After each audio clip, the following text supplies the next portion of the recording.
ہم کریں گے ہر مظلوم کی حمایت۔ السلام علیکم، میں ہوں حورین فاطمہ اور آپ دیکھ رہے ہیں حمایتی نیوز HD چینل۔ نظر ڈالتے ہیں آج کی اہم خبروں پر۔ کراچی حمایتی نیوز۔ ضلع کیماڑی میں پولیس افسران کے تبادلوں تعیناتیوں کے حوالے سے اہم نوٹیفیکیشن جاری کر دیا گیا۔ سینئر سپرنٹینڈنٹ آف پولیس ضلع کیماڑی کی جانب سے جاری کردہ آرڈر کے مطابق سب انسپکٹر خوشی محمد، جو کہ ضلع ملیر کراچی سے تعلق رکھتے ہیں اور جنہوں نے SHO امتحان کراچی رینج فیز 4 میں کامیابی حاصل کی تھی، انہیں فوری طور پہ تھانہ Jackson PS Jackson Keamari division میں بطور اسٹیشن ہاؤس آفیسر SHO تعینات کر دیا گیا ہے۔ نوٹیفیکیشن کے مطابق یہ تعیناتی فوری طور پہ نافذ العمل ہوگی اور اگلے احکامات تک برقرار رہے گی۔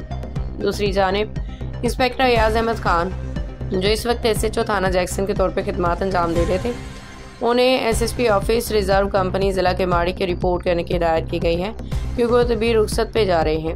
یہ احکامات captain retired Faizan Ali PSP senior superintendent of police ضلع کیماڑی کی جانب سے جاری کیے گئے ہیں۔